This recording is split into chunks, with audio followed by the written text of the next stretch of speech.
devant média il y a des missi AMB et mame yenga pekise yenga biso za yenga mame yenga yebisa e azwaka te toi différent d'énergie na Fox vous comprenez zen na yenga mame yenga olia cara dans yango wana à part wana ndena ili bango tsuba surprise ya rapa madiabana drill soko yembi te sekeza libabe na tambusi micro na gemba ya to yemba bomoninga mabe sona na mona nga mabe so na tambusa micro na gemba ate basi mai ba gotoyo presque merci beaucoup titre ya mame yenga we na linga balabala vena biso mopa ou mokonzi ici à Betango mame yenga banani ba yibelo ba moninga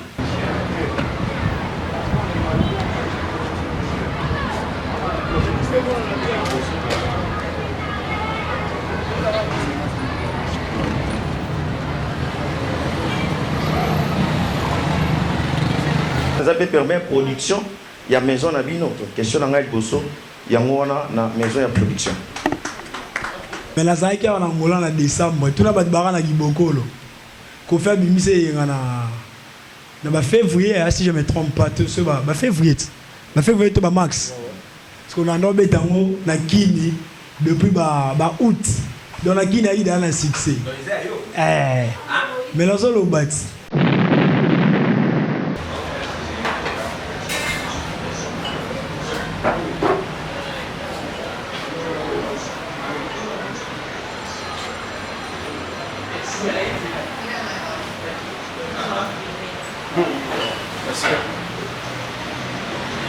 ayo kabino pour un événement ya lobby yango na bike lobby vendredi talakali batamayeli baye siko yo tikali na palais vendredi yango pesa vendredi samedi okeno musalate dimanche okeno musalati siko vendredi biso tout dirigé na jetemba yo mona ina énergie ya rap na ba vivacité animation mona sali yenga sala ndenge za yo sepe na ngote oyo baza ya communauté angolaise bayebake soki bayeba surprise na bango peza pour angla ya koza na yembaka kaka lingala te na yembaka kaka français te na yembaka ba langue ebele portugais na ba chanson portugais et soki botali na kati yenga na za ba couplet portugais soki boyoki susu pe ba surprise dans la bino na kati wana ba réponse ya portugais ezali o bango balingaka za trop bazozo te Narana Kinga, moi je suis un peu colérique dans ma musique. C'est pas la nante mon nanga sango yeba ke nazando kina makomi elonga ba sango maloba ya babomi. Atete nanga ezo bangi sebele koleka na munduki. On va pas bon to ba loi ba bébé na énergie. Merci. Polo nozate, bien sûr que nozana c'est mulunge motozate, bolela te nozala pré, bilemi nanga boya pe, bola tata maman le maté papa talandi maté Wangler ya kuzana biso production tolutani na lisolo moko o eza pana makler ringi na melinde pienga bakuti na lugata Debora Simba Debora ibele safuka mama kozala na mibali ebelende lobite kwa kitoko chumbai biloka mwaser na wenze ndebenda ke bela ba client tala yu oboyiko kota libala oboya zolinga to pousser yango plus loin donc l'artiste oyo totala qui vraiment na kati ya Luanda na sida ya Luanda tozana ba artiste vraiment bele basala ramsana bango bien obisonyo surtout yebi mais to préférer qui vraiment ndeko Wangler parce que ya kenda ki libanda ya mboka kokende ko matia susu Fox ya travail et na featuring o ba betina ndeko na biso Farex et sala ki mingi kitoko les sons nini o ezana kati o batu ba okyo capter. Première question ngwana deuxième question nga ezali ke après featuring na bino projet nini bozana ngo nga eza muto atongaka trop azaka wana mpona basujet ya bato yango tokobolola ye tokotumbola ye he mame yenga yasko baja eza conseil moko boye direct sur que na ba événement nyonso ba surprise ezangaka te donc tous ba surprise tellement belé tous ba travail belé de travail à coulisses auto bombeli bato comme surprise depuis que mame yenga ezana no hit ezana pouvoir na ba énergie à makasi na ba énergie mo positive donc quand dans le bien to c'est la quatre forces et 4 forces on est à l'appliquer lobby dans on benga batu nyonso o bako ya ko assister na soirée à lobby ba on a désuté na ba bilongo wa tika ba trafic a photo akala to koma ko bengo ya akala a chezo pousa na salo bala che biso koma na yo mukala tala elongele mbi pona nzala na loba na kikongo to lingala zen ve André tala ajekeye question na yo kufa no ga te ba surprise ze belé yo bena mela lo mi ya glace la bongi zen na ba fani na bato nyonso ba soutenanga pona koma o naza lelo donc naza fier nango et naza fier na bino bato bo soutenanga pona koma o naza lelo merci.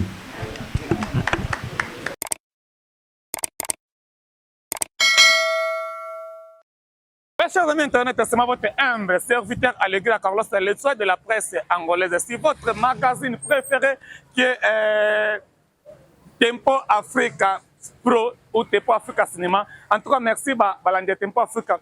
Toujours comme Naïf Sarabino, pour continuer à couper ça. Allegra Carlos, l'étoile de la presse confiance. Les autres invité na espace Naomi Kanda. Elle là directement de saluer les beaux Kanda. En tout cas, merci pour la confiance et la considération. Oh, mais ça n'a pas sa presse angolaise. Lelo babengisi presse baitoya tosola na Wangler Yakuza la Wangler Yakuza aza artiste na biso o évoluera na mboka o Angola awuti Congo ayesko na Angola pona événement o eza lobby na Panama Club na cadre de considération pe valeur à presse abengi presse diaspora ya Angola awa to mekamo pe kosola tête à tête auto bana portugais karakara to ça la conférence de presse ba idée ya projet lobby et au nini là directement na gestion les tout balaran du sud du mami. Et moi, ça sera du champagne. Et pourquoi pas président Patou Gigal Mbatable en termes de Gangela Angola, Angola paye tout ça. On est là avec vous, tout continuer à s'abonner, pour partager. On est là, tout à la carte, tout à la image de conférence de presse et Kendeni. Merci vraiment pour répondre à l'invitation d'Insibiso Awa, la conférence de presse, il y a Baptiste Nabiso, Mibale, au Bazali Bosso Nabiso Awa. En tout cas, Presse Diaspora, un grand merci à vous pour votre disponibilité. Namoni Bakulu Tubaza, on a Batutu Baza, on a votre présence. Alors, Nalinga qui n'a expliqué Nabiso déjà les bandits, conférence de presse Nabiso et autant la Lolengue Boy. Baptiste Baza a juste pour la production, Oyo Baza Nango, lobby, les 20 contre na Panama Club, Oyo Bisson Sotoyebi. Et puis de D. Baza Sousuna sortie pour lancer sortie à featuring na bango sortie officielle à featuring na bango basalaki Mama et Yinga Oyo et Robima pour lancer PKK le 24 jours ya show. Alors s'il y aura d'autres questions, je m'aimerais que tout ça lango na ba émission tant ba disposer temps na ba émission il y a ba polémique tout ça il y a ba blom sous. Il y a moi 4 concernés, Makambo, on va y juste cette conférence de presse, et ça pour comme objectif, il y a Makambo Mibaye na Otskolo Bawana. C'est-à-dire, pour la show, il y a les 24, et puis les 2, et pour la sortie officielle, il y a featuring au Baouto Sala. On a bandit déjà d'abord la présentation, côté pour nous, tous en représentant, il y a producteur, où il a organisé show à les 24, où nous avons Panama. Il y a représenté un producteur, un artiste Nabiso, Wangler Yakuza, où ils appellent le logo comment ça dans le costume.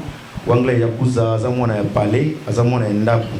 C'est-à-dire, Azangolais, Nabatour, Naekaka, Nenga Kenai pour la production, pour la promotion, Nde Akenda Bukuta Penan de Gonaye, Basali collaboration, il y a featuring Otolo Belasiko Awa.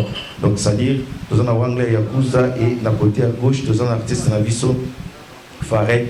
Européen, as un rappeur, il y a mon néné, artiste à mon néné, dans la République démocratique du Congo. Donc, il y a juste pour nous accompagner le projet Oyo Bazanango ensemble. Alors, pour le listage, il y a bateau Baroleka A pour nous retourner à Mituna. On a juste un combo parce que tant que ce combo, il y a une chaîne et il faut échapper à mon pied. Tout ça, juste un mois, ceux qui exagèrent, 3 questions.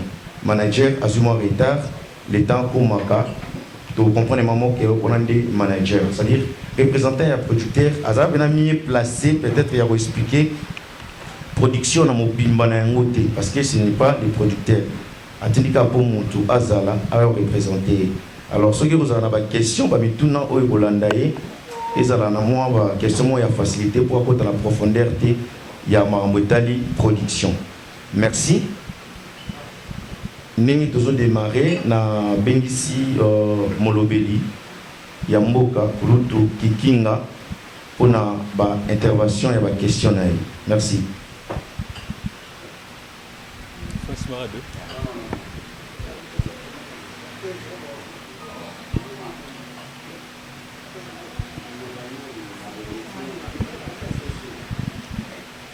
Bon dia, Botard. Ouais. Bon dia, Botard. Ok. Bon dia, Wangler. Bon dia, papa. Ok, merci beaucoup. Bon dia. Alors, question nanga eza vraiment boué. Vous faites la musique urbaine, n'est-ce pas? Alors, souvent, les musiciens, la musique urbaine, sont des révolutionnaires. Thème na bango ezara plus qu'on s'attaquer puis qu'on lobé la nature et puis auto zomona lelo oyo. Chez vous, beaucoup ça featuring. Thème clé o nini bino boitizara na banzembo na bino. Et na featuring leçon nini o ezana kati o batu ba okyo capter. Première question on a deuxième question nga ezali ke après featuring na bino projet nini bozana ngo. Voilà, merci.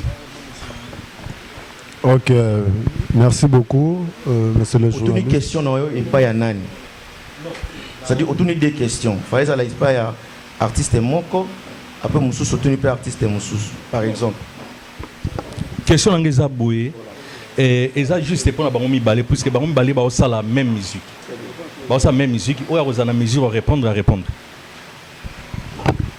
Ok, d'accord. Ok, merci beaucoup. Ok, merci beaucoup pour la question Tony. Bon, justement, Bissou artiste par rapport à sujet où tu abordaka, sujet nyonso.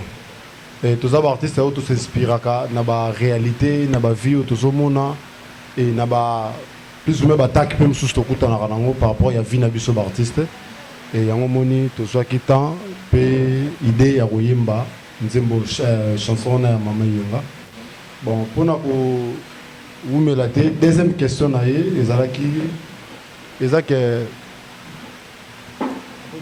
après le projet Oyo Yamame Yenga, nous avons un projet tellement belé. J'espère que Bato Baeba Kinga na Mboka Obama qui a joué un bon temps na Kinshasa.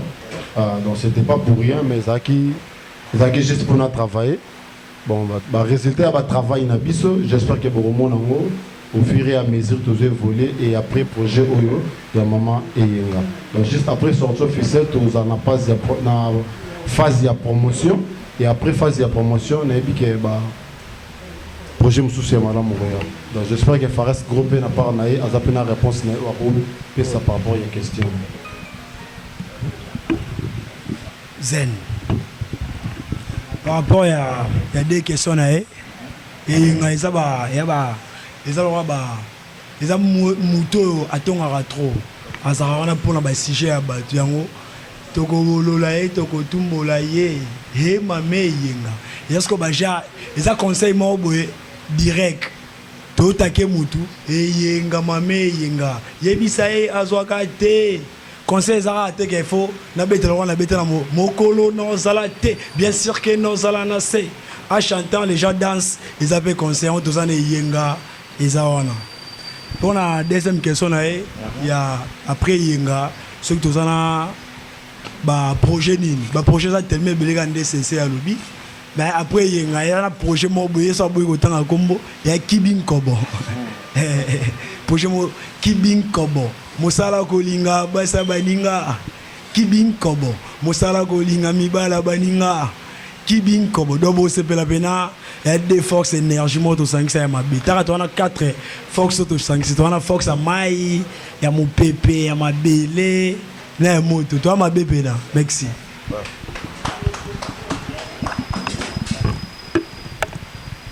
Aux yeux ya nona mutuna na yo rapidement na bengisi pe Eli Pro. Eli Pro, voilà.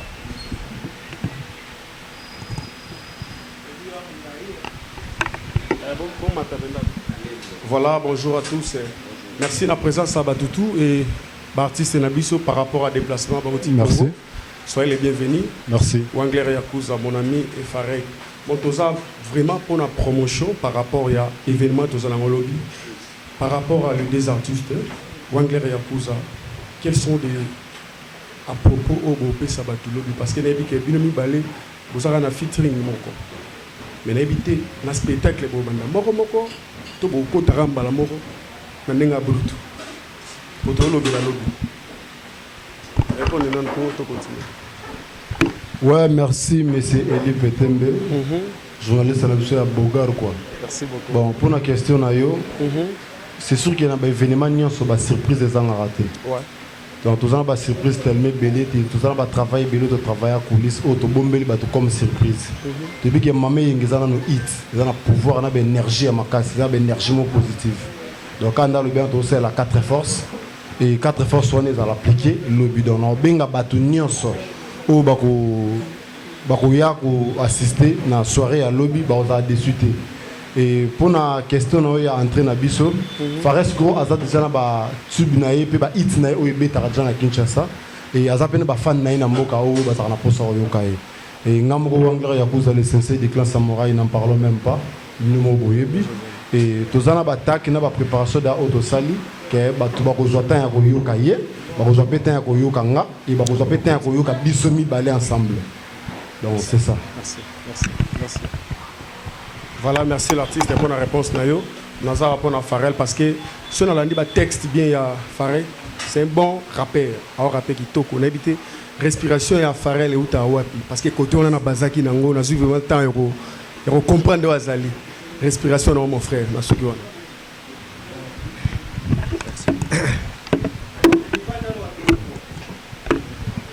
Merci pour la question. Comme on a un Farex gros dans respiration moulene.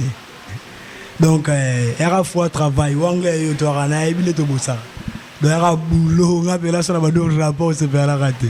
Na ba boulot wa tika ba trafic photo akala to koma ko bengo ya akala a chezo poussa na salo bala chez biso koma na yo mukala tala elongele mbi pona nzala na loba na kikongo to lingala zen ve André tala ajekeye.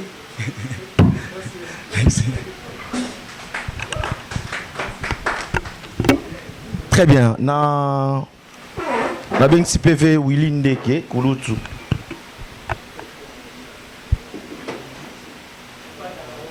Et Fata Live.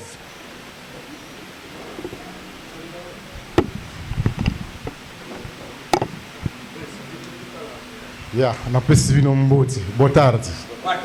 Salam alaikum. Alaikum salam. Eza rapeka bon moment ko ninga na pesa lipo malili. Eza pena moi ebele. Donc merci mingi na Fare.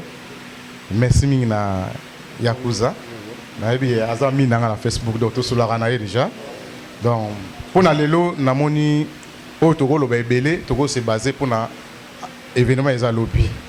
Donc yango na zo senga mingi bande ko na biso o bazaka na Luanda na si bilongi oyo eza ya kala ya sikate boyebi baction na bango boyebi misala na bango donc yango tozo senga ke lobby vraiment totonda na jetemba ngapo eloko kana sepel nango parce que boro reconnaître biso nan ba journaliste pour reconnaître nanu que non so to kiti na mboka les années presse yango ne osala biso pour makambo na biso esala nini eke liboso donc wana bona na côté kuna na presse bino vraiment merci nanu alors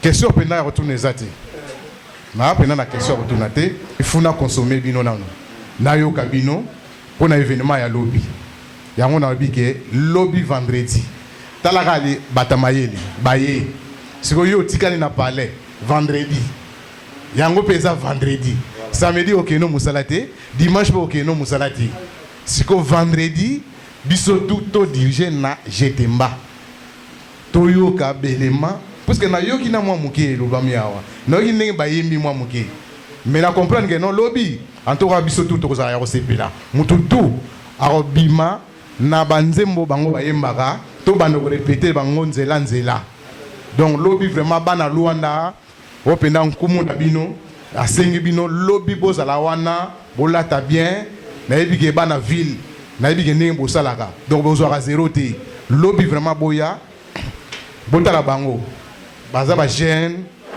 ba oyo bino bolingaka parce que na ebike na kasi na bango awa vraiment na limite ke baza ba marié donc mutu na mutu aya ko sa commission na ye na batu oyo baza bandi bango misatu bavandi wana vraiment pona nga naza na eloko kotuna bino te mais na kotuna bino mokolo roya mais na pesi bino kaka courage Luanda EPC na pona bino donc lobby ezala événement moko bato basatandaki yango te mais salami donc bato bakende na masolo na bino vraiment eloko na ko yebisa bino ka yango wana merci merci beaucoup. Merci. Est-ce que eloko lobby ezali?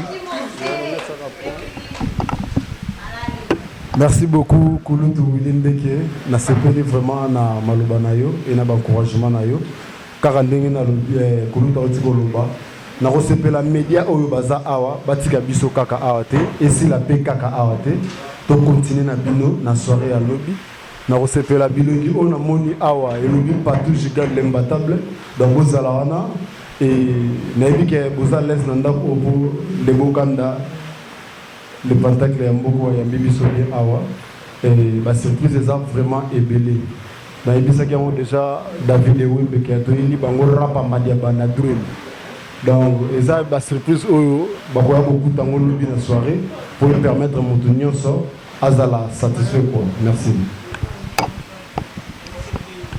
Merci beaucoup. Alegria Carlos.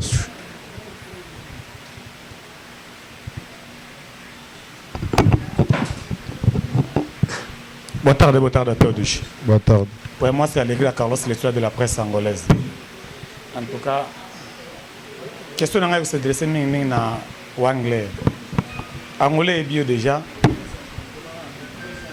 Angolais est bio déjà. Toyoka yoka je te consomme déjà. Ce qu'on a na événement toi na lobby. Vous savez événement ya munene mais pibi nango tout comme tel penza eza penza te. Pibi nango tout comme tel eza penza te. Le pibi nango esuka minga na net. Mais ça na ba fille mususu pe bien bakota na bango pe net te. Ba komona be mo ba fiche na balabala boy mais pibi nango penza et salami penza ndenge bina mamba na ngolé kendela te. Deuxième question na ngatomoni obeti featuring na ndeko na biso musu ya artiste ya Haute Congo. Mais obeta ba featuring na batu boko na ko sala ngo penza promotion te. Parce que tout le monde a bien obeta sur featuring na Eric Watanable. Nzembo bien, tubi moko bien penza Angola et single penza ma pibe makasi pour ezala na consommer. Mais bolali sai penza promotion nango. To senga bo renforcer ce côté ya ba promotion. En tout cas merci. Ok, merci beaucoup frère pour la question na yo. Première question na yo, featuring pour la publicité. Publicité ya liboso et dépendamment nous na maison de production oyo ba bengisi ba artiste pour na événement. Et biso ba artiste pe tellement que tu as suivi, tu as peine ba fan, ndé to contribuer à peine ba publicité wana par rapport à ba partenaire mususu et nandenge pe to associer à bino média pour bino ba lobelia solo. Donc on a eloko liboso to associer à nous média pour boza pena bateau batala bino. Donc collaboration wana et ça la bien. Et yango moni que non tangu bomoni to partager loko moko boy et to associer pe média photo ça la mingi na courant wana ya ko PSMP force p courage na marambana pour nyoso le kabebo to tika charge nyoso ka côté moroté sur mambo etali ba publicité net ya bateau bazangi ba réseaux sociaux autant sur bazana ba Facebook te ba Instagram te ba TikTok te bon c'est normal et lelo na monde ya lelo to koma ko compter mingi sur vitesse sur internet pour te dire que non ba te belé ba koma connecter même monde ya lelo téléphone comment rotala makoleka TV pour mutunya sokoma luka za la connecter et azala yongo na totakara mingi publicité côté wana et par rapport au etikali wana et ça chargera na maison de production bango ba s'en chargera na ba affiche ba publicité ya balabala na ba détail wana mususu. Donc deuxièmement pour la question il y a ba featuring pour na ba promotion biso ba artiste tozara na ba travail ébélé. Nous rappelons le projet est belé. Là, déjà, tout ça, les na studio, tous les canaux clip, tous les canaux étape de promotion. Ils ont une phase morte et puis ça a des difficultés pour les phases de promotion. Donc, il y a un na l'air to comme en phase de promotion ba te belé ba sunga biso po phase de promotion ça phase moko facilité. Donc yango mona que non ba bilo mususu et c'est pas ça dans l'ombre to go betara ngo vraiment na média boité po ça ba secret moko au fond. Donc ceux qui te bêtent yango peut-être ko luko bimisa mutu mususu mabe po na loro mo boy yango to attaquer car bon dis-moi bino pe média bo pe ça biso force souvent pour na mambo etali promotion pour boza batali bosso ou to associer na mambo na biso. Merci vraiment.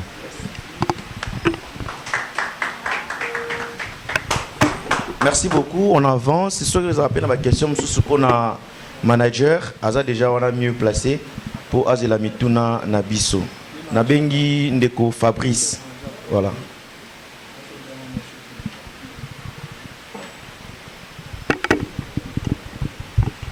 Bon dia, boa tarde. Boa tarde. Maintenant, on tourne dans les aboyés. Tous les gars pour la biso journaliste pour la fita tant que ya musala est-ce que ba droit d'hôtel na biso et Rolanda biso ou bien vous allez pour tout monde qui makamboleka qui na concert ya fête de tout na biso tout na so ba droit d'hôtel et Rolanda biso bien et vous allez merci.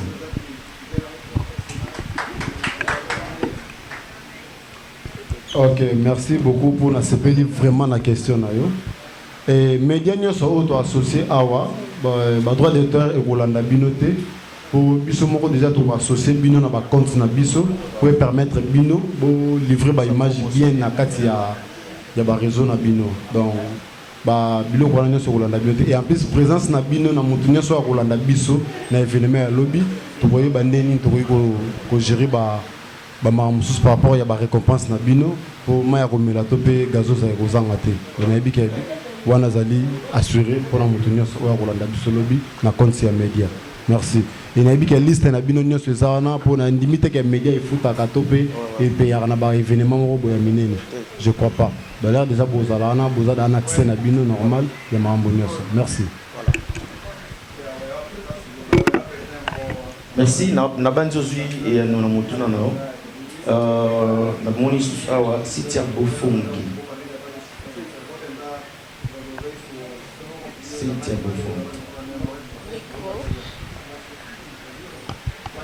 Bonsoir à tout le monde, bonjour. Peut-être pas tous souvent la live on a pas quoi et voilà. Juste voli bisanga ba artiste. Na moni boza 4 na mesa. Biso la conférence de presse, tant déjà 4 personnes ba na mesa. Mutu faut mériter question parce que eza table ronde. Tant mutu fanza et c'est ngato tourner question rôle na ezani na table. Bon, excusez-moi, vous avez 2 questions. Je m'aimerais poser 4 questions. Oui, ça bien. Je vais commencer premièrement avec notre producteur, en fait. Jonathan Maestro, c'est ça, non? Voilà. Maestro manager. Vous voyez, Liboso? Ok. Bakolombongo. Donc, il y a une chose. Baliarambongo. Si vous, toi, tu as posé ça, vraiment. Bato Baolanda, Liboso. Bakolombongo baoli ambongo to moni su baoli esumbongo na ba yakuza. Innovation no conception no ezanini parce que jusqu'à maintenant to comprendre on bien té. Depuis na marambango. Ezaki liboso oza organisateur manager ya ba show. Mais to moni okoti si su ba artiste. Mais avant ezaki o invita ka ba artiste. Tina niveau au saibso surprise au na table oyo. Mais quand peut no ko répondre biso rôle non akati ya lingomba oyo ezandeti nini. Organiser kaka ou bien oza vraiment na mosisa poto mona telobi comme yo ba bendana ki pona l'art et kenda ke zonga ki. Après na zonga la deuxième question.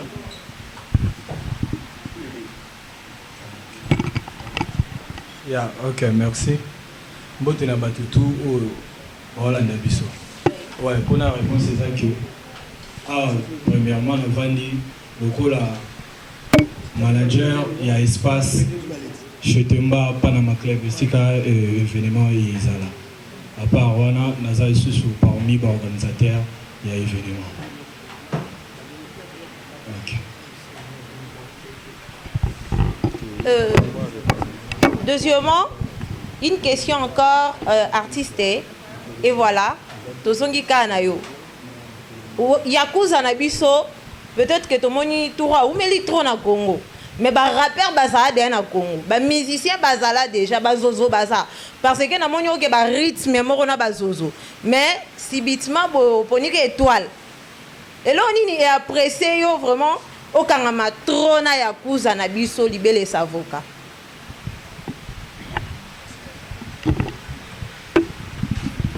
C'est grave. Merci beaucoup pour la question là yo.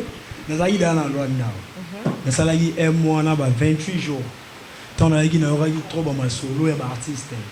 Autant on a na sali la showgiza wa yenga ezwa ki moi en plein moroboye na communauté angolaise ko ba lingala. Ce que ba tebele ba sende ba monile ma ba Jordan divangama. Ke bosser za anglais. Ne la nga ki valise là na kele kuta ela kidi. Yebeta magi la kidi ayoka komba farex. Pendant que pengue mususu ne lo mo lo bige naza trop bazozoté. Narana kinga. Moi je suis un peu colérique dans ma musique. C'est pela nante monanga sango yebake na zando kina makomi elonga ba sango maloba ya babomi. Atete nanga ezo bangi sebele ko lekana munduki. Ba ba bon to ba loi ba bébé na énergie. Merci.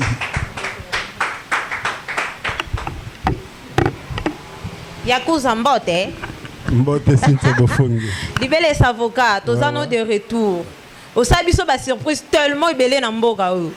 Toningisa tolo pona yo, obimisa pe bane belé o tika na mboka ba osa msala na simakombo na o Yakuza. Lelo yo moroza sur le terrain. Yakuza, bosangani e yengezoya. Mais elo mo bo utolo bana déjà toyoka kango mais na ipte so bobe tongo sous featuring. Ozoka assurer biso nini? Pour tuluka kana temba to ezala vraiment que boyemba vraiment batu ba oyoka ou bien système ana ba bengani retour à l'itoi ndo yeli biso tondeni toyeba parce que toi na posande oyemba toyoka yo toi na posate ko mater biso na podium o kingolongolelo mo bo wana trop putulute oyemba siko avant tout o répondre ngana question ba yoka yo nanu parce que toyoki farex toyoka pe Yakuza et puis to chiter na biso na producteur quoi. Merci beaucoup, Maman Cynthia Bofongi, pour la question. Et le but, le boss a belle main, bongle, bangle, il y a bien un pompage à cerveau. Wangler Yakuza Ozomo na boibi déjà pompage na micro.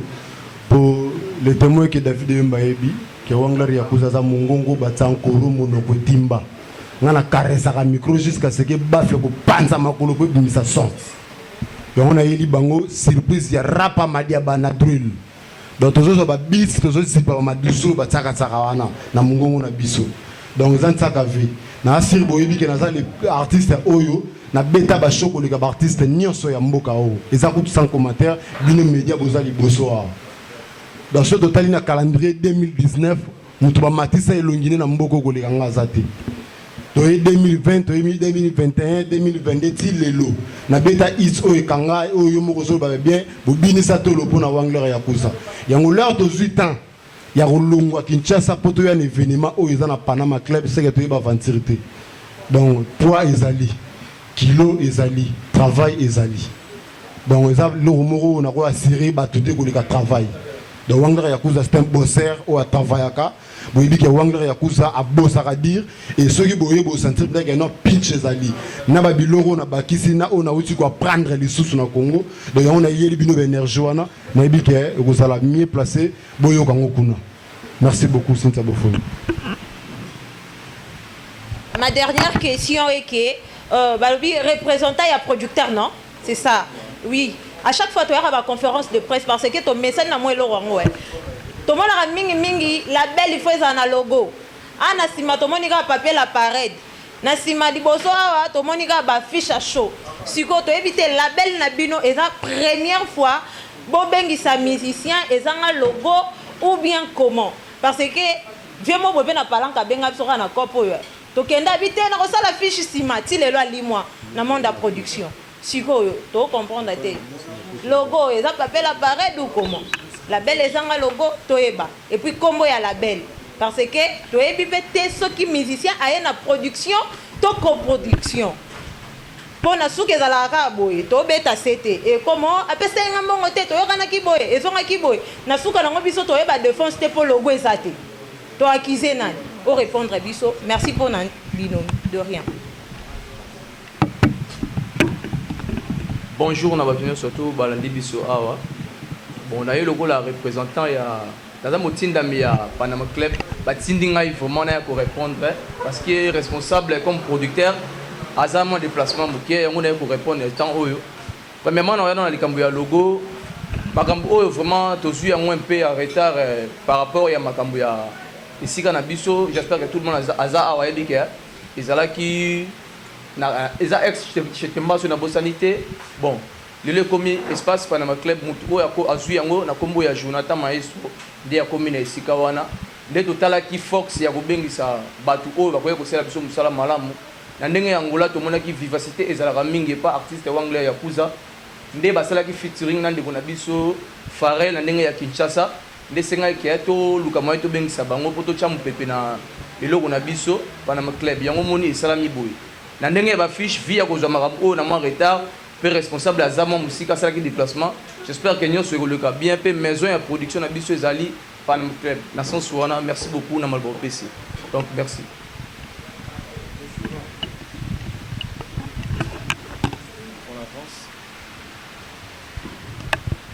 Donc voilà, nabengi masolo balabala David Ewembe. Masolo ya balabala. Conversa da rua, né?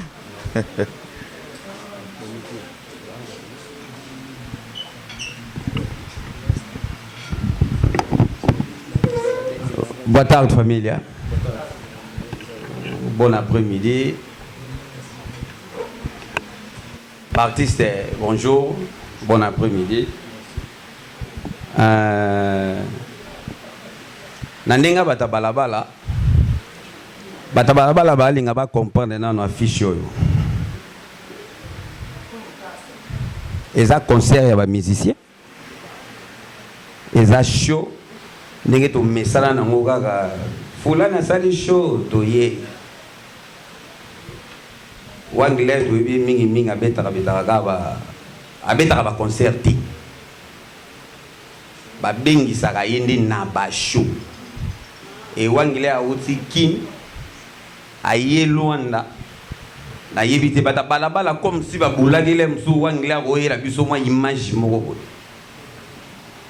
Watu sola pendana bata balabala nde constant osali bata balabala balinga na bayeba ezani Wangler ayena ba esprit kaka ndenge ezalaki nango kaka show mutu moko asali abengisi ye to eza concert o ya kobeta po to komi na niveau ya kosala conférence de presse mais tozana ba musicien awa tozoyeba te tosala conférence de presse pona show to pona concert micro yeba maintenant masoa baba mtalo ba micro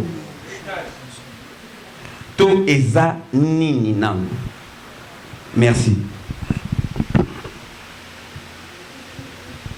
Ouais, merci beaucoup David pour la question. Et j'espère que le déplacement au Sali Bisso à Kinshasa Tito à Pambate.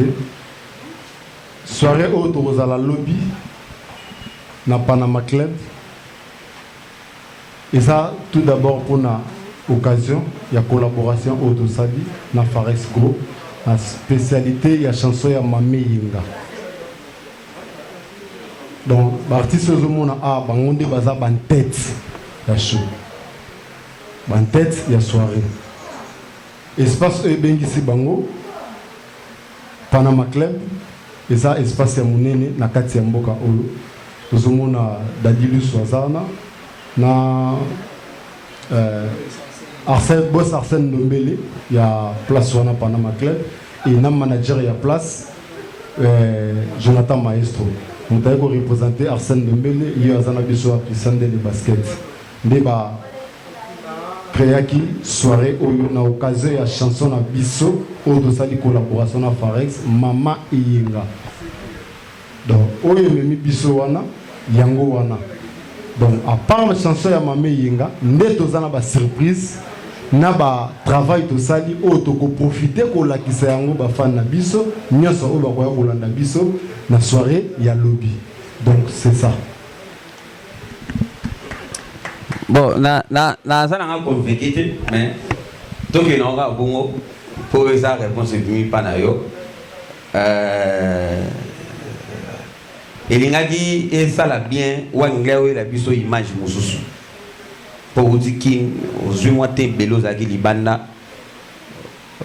na balabala au lobaki loko moko loko andesi net image ni David Wembe oyo linga te waso na zuyo nde toke nango bien. OK, c'est bon. Fares Gros nalandi yo artiste nalandi yo penda nalingi na yeba base na yo eza nini osa musique nini oza rapper ozali bato babetaka afro house to ofandeli wapi babiziki yango moko eza mpe moko mrie bato le mosusu ozomeka nano place nini kosimba mpo opesa chance le mosusu house ezosimba te oke na rap ezosimba te pesa na opposition na ndenge mabe te.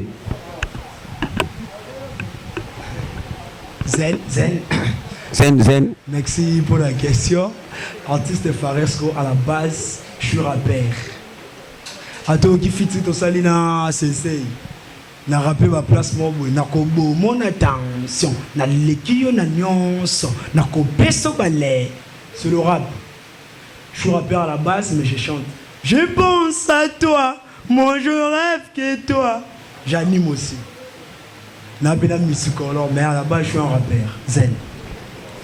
Merci. Question Souka, chef. Question Souka, Nandinga Mabete.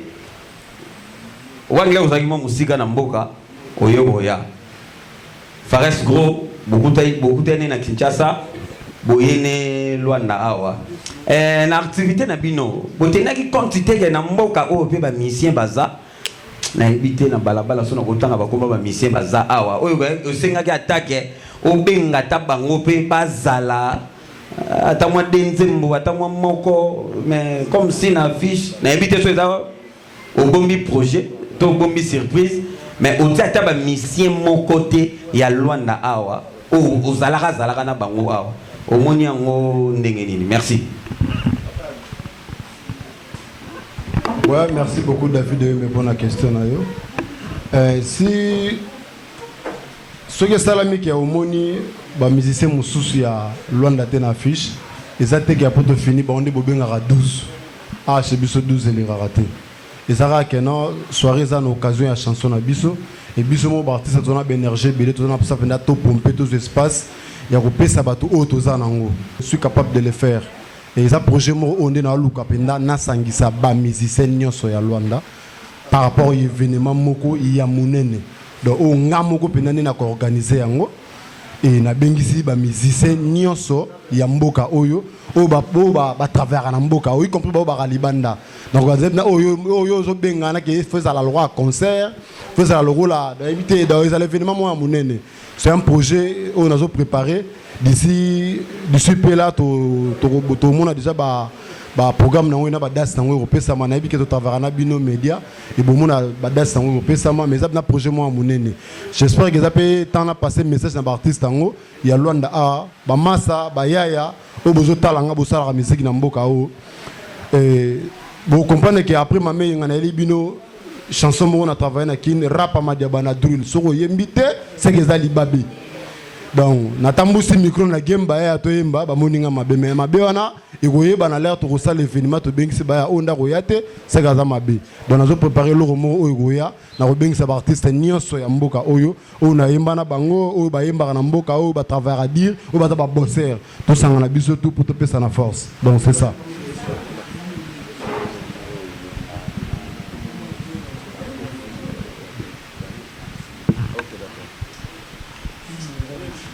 Pasola balabala s'il te plaît, béton-moi choper ça bien. Nandega mabete basa, boyi pesa na sengi pena. Titre ya mame yenga. Boye. Nandega balabala. Vena biso mopa ou mokonzi. Ici à Betango. Mame yenga. Banani ba yibe loba moninga. Wangler ya kuza. Nango to vena biso mopa ou mokonzi nda yibi mame yenga eza ya nani. Merci pour la question wana. Mais la zaiki wana ngola na décembre tout na batbara na gibokolo ko faire bimise yenga na ba février si je me trompe pas tout ce ba février na fait que tu max parce qu'on a nommé tango na kini depuis août dans la kini a eu un succès mais là le bat toi devant média ouais toi devant média il y a des missi AMB et mame yenga pekise yenga biso za yenga mame yenga yebisa e azwaka te toi différent en énergie na Fox vous comprenez zen.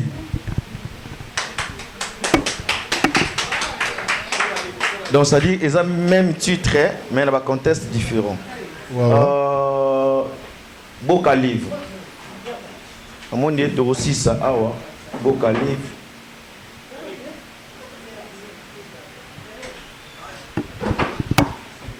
Bonjour, boa tarde a todos.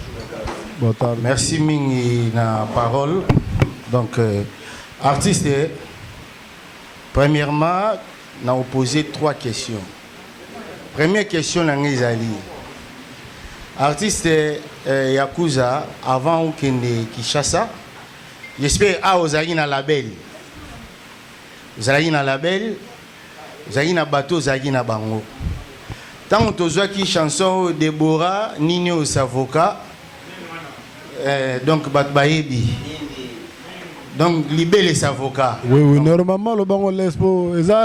Tant que nous couvrons le rôle des alliés comme non. C'est normal. Il y a un prononcé bien libérer les avocats. Tant que vous avez archive, vous avez un label. Alors, pour moi, je vais savoir. Bandaka ka usalaki eloko wana libérer les avocats. Jusqu'à maintenant, nous avons un label wana yo kekin. Mais na simana yo, to moni label wana za sunayoti. Baza sunayoti quoi. Alors, pouvoir wana, l'upema wana, ya libérer les avocats et yokana. Et ça là qui pona baye oyo benaki na label, tout et ça là qui bena propre énergie na yo. Première question.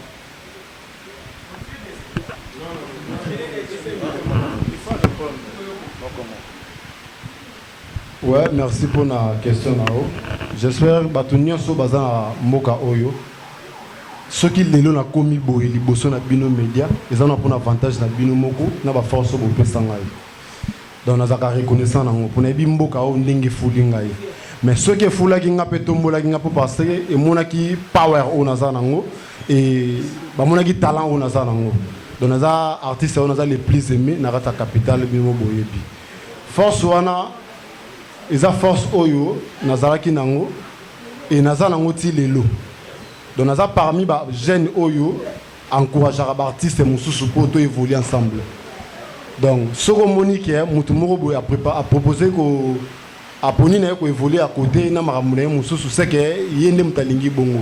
Mais nga nazo évoluer toujours kaka ndengo yebela kinga na label na makambu nyonso donc ndenga zaki. Kinshasa ezaki juste pour na renforcer votre travail et na sala pe ba o ezaki ba travail ezaki important kuna pour na ya lisusu na énergie na force on na ye nango na yenga mame yenga oya kara donc yango wana à part wana ndena ili bango lisusu ba surprise ya rapa madiabana drill soko yembi tese keza libabe na tambusi micro na gemba ya to yemba bomoninga mabe sona na mona nga mabe so na tambusa micro na gemba ngate basi mai ba gotoyo merci beaucoup merci pour la question réponse à la question voilà c'est bon. Donc deuxième question nanga eza po na yo ensemble na artiste Farex. Est-ce que na show wana parce que tant que on a show et qu'on va peut-être 23h jusqu'à l'infini. Donc, tant que 6h, 5h. Alors, Nini Obobongi Selibiso, kaka des chansons, on a libéré les avocats, Nama Meyenga, Nde Yamwe Osalake, et couvrir Chomobimba.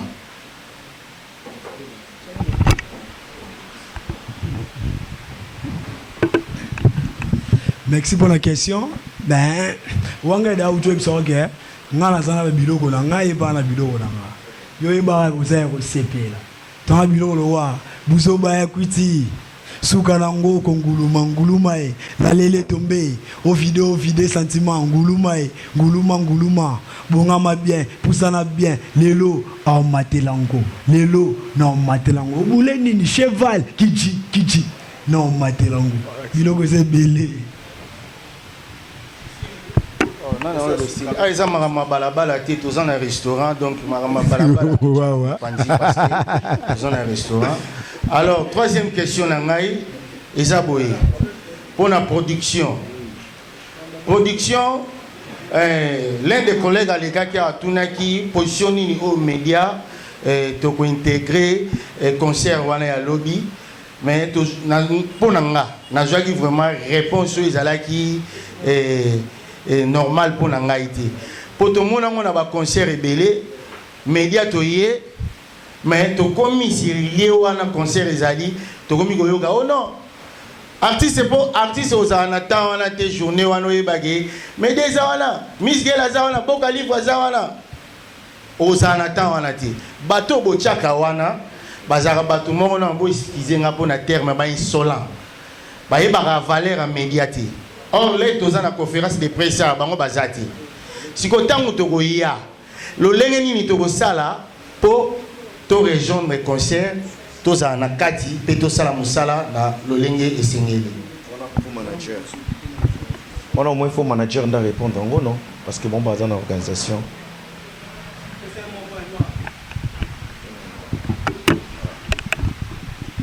Ouais, merci pour la question.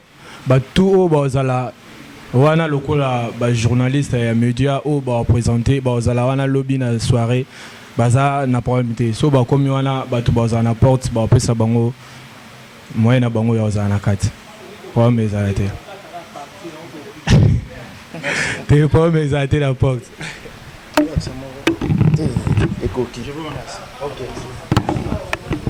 Alors merci toza pe na bandeko msusu baza peut-être que ba journaliste était question au choix ceux qui ni moneli makambo kendeli mutaza na mutuna nazongsi bale nanga mona biso ezali soki ezali voilà faut Joanita alors c'est question ezali rapidement Joanita tu vas pas poser la question la question au choix la question au choix voilà. Oui, bonjour tout le monde. Oui, question ngezali. Tout le monde a battu belle seba sangani. Hein? Parce qu'on a au Cap, on a bino pe bolandaka bango bien dengeni. Merci. Awa biso. Merci papa pour la question. Mais Daniela répond rapidement. Pour me répondre à la question. Mais rappelle la semaine pour moi de ce qui. Donc net ça pour ça dans l'orchestre été. Qui est dans un groupe moko. Donc hier ça musicien dans un groupe na yé a évolué na kindinga boy binga évolué na ngola ah. Donc au sangisi biso premièrement les collaboration il y a chanson de Sali ya Mame Yenga et na moment où tellement tout ça na bataki nango photo bimisa photo ça la promotion des arts qui est ça tous à l'ensemble na soirée où et sangisi biso donc le reste vient de répondre.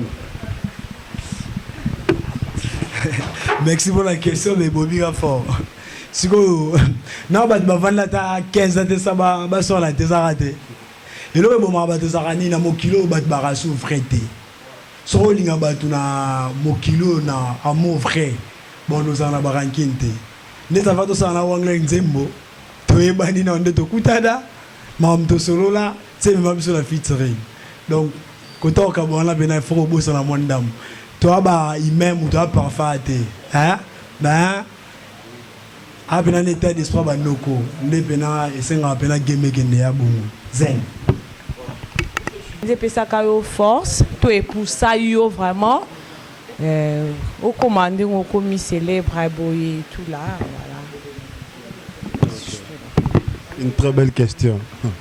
Je vais répondre rapidement. Na ba fan na bato nyonso ba soutenanga pona koma o na zalelo donc na za fier nango et na za fier na bino bato bo soutenanga pona koma o na zalelo. Merci.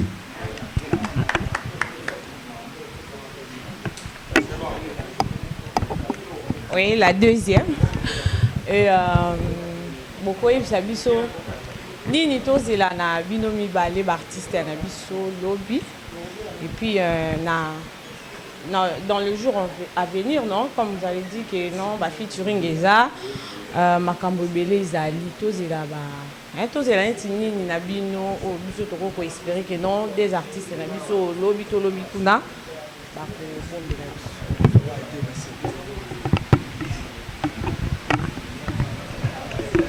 pour la question yo kokufa noka ate ba surprise eze belé yo pena mela lo mima ya glace la bombi zen. Ok, j'espère que comme la biso pena na suka nga pe na ngana poser qu'à moi des questions rapides et pas y a artiste. Voilà. La bandine dans la maison de production. Voilà. D'accord. Non, maison de production, pourquoi au CP là qui, c'est-à-dire pour miser ba moyen na bino pour que pour produire artiste mi balé à Wangler à Zaradana biso na kati mboka. Au bandi robete kara depuis kala. Et c'est nga fa kende ki sasa ndeko boza bo considérer la maison de production na bino ou soit des appels permet production il y a maison na bino question na ngai boso yango wana na maison de production. Ouais, merci. Question pour la production. Wangler ya kuzana biso production tokutani na lisolo moko o eza Panama Club. Ouais, ngai nazo représenter siko le manager ya Panama Club. Question pour la production eza Panama Club faut répondre. Représentant Panama Club eza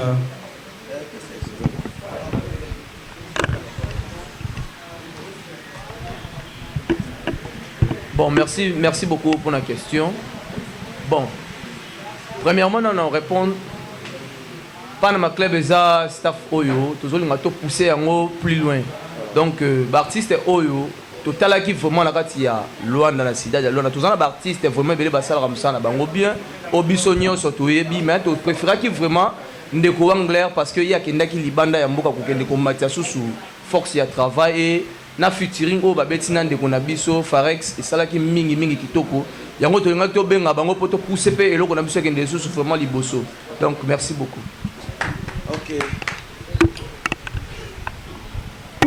Et deuxième question nanga, ils a pas artiste Fares, rappeur Nabiso. En tout cas, c'est moi on a aussi Biso bien. Question nanga ezali, na ezana besoin na yeba pourquoi votre choix était de collaborer avec Wangler Yakuza. Est-ce que vous avez première featuring na na carrière na yo ou soit ba rappeur musupi wazana gisasa, est-ce que so ça la pe moi featuring ba na ba rappeur mususu loko la ba Gaz Mawete, ba Gaz Fabulous et tout. Pourquoi votre choix était Wangler Yakuza? Et merci pour la question. À la base, moi je suis un rappeur. Parce que il y a un moment où on a une énergie et animation. Vu que dans Angola, cri de Jézaki Inta, dans la zone qui il était tellement animateur. J'étais obligé de faire ma première chanson avec lui. Parce que c'est un animateur, moi je suis un rappeur. Il y a une énergie, il y a rap, il y a vivacité, animation, il y a sali et il y a salanding. Je sais pas, il y a merci.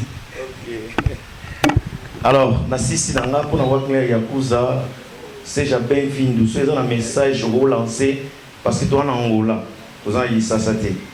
Pour la mangolais nyonso, au bautala yo, au peu au confident parce que chaque année vous avez tout concerné les ratés pour la communauté congolaise. Il y aura aussi des Angolais qui seront là. Bango surprise na bango et vous allez nini. Ouais, merci beaucoup pour la question.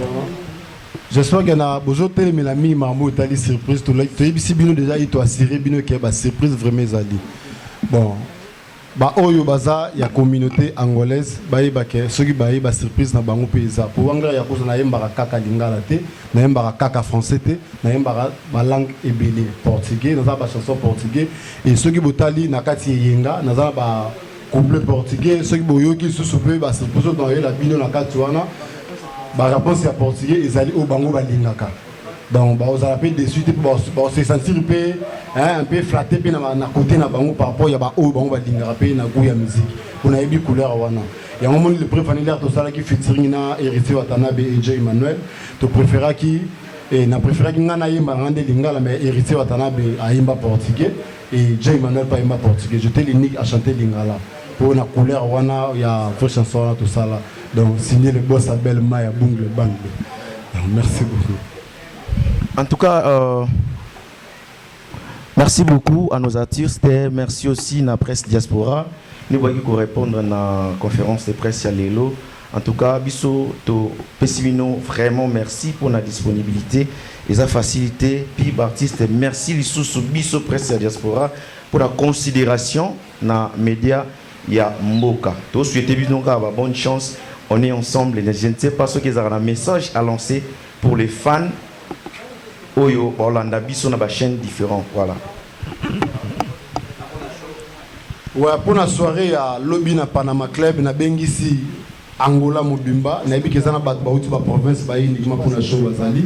Na Bengisi Luanda Mobimba, ba ba soutenir Bisso na soirée à Lobby na Panama Club.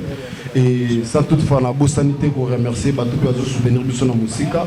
Et Djibril Ndombe Casimiro, le boss Abel Maya et Zaniel Mbo Matriza, baza vraiment ébélé na ebi liste des amolaï na ba média Mobimba oyo ko soutenir Bisso, oyo ko couvrir Bisso na événement à conférence de presse oyo.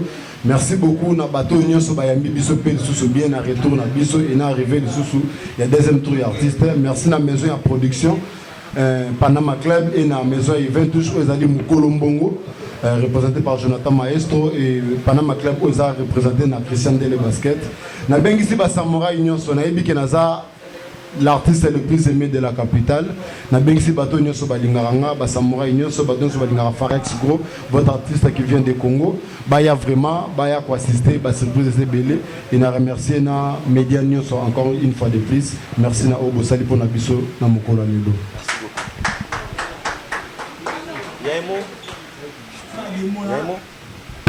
Moi je pas de mots na na kanara bin sabino longi boyara ebele. Vraiment.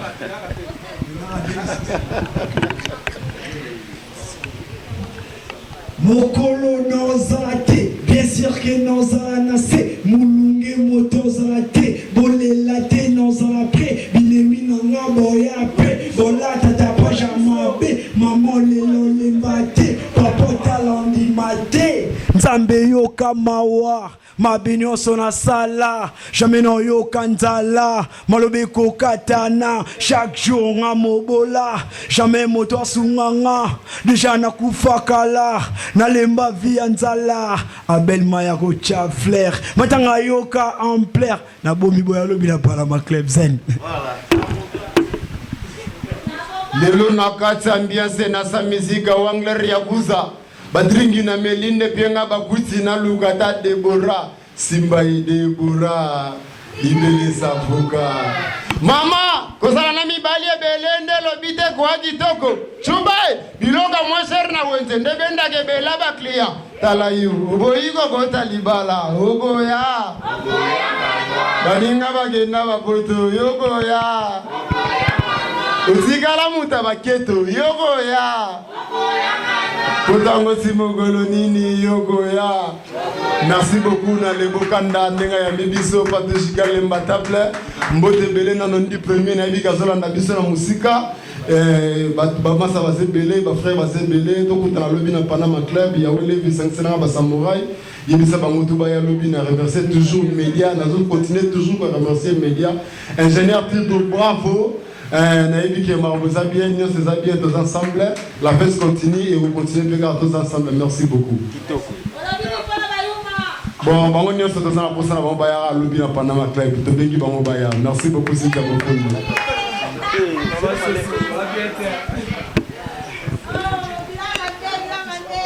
Alors, pour l'artiste, on va faire photo, on a un genre, on va faire photo, on va faire parler, tout ça, on va bien.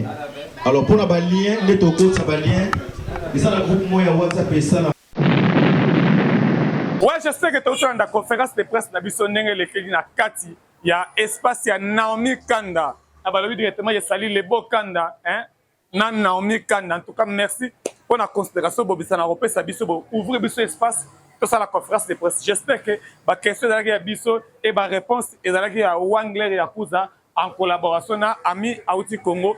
Comme je me rappelle, je la question de la Bisso, la réponse presque non, dans la sincérité. Ma question se posait, la réponse de Bango. Et tu as la ban Angola, boya penza massivement lobby na Panama Club et si ka oba repressé, puis vivre moi battre au basale à vivre en live na Panama Club. On est là avec vous. Vous continuez à s'abonner, vous partager. On est là avec vous à l'égard Carlos, le de la presse.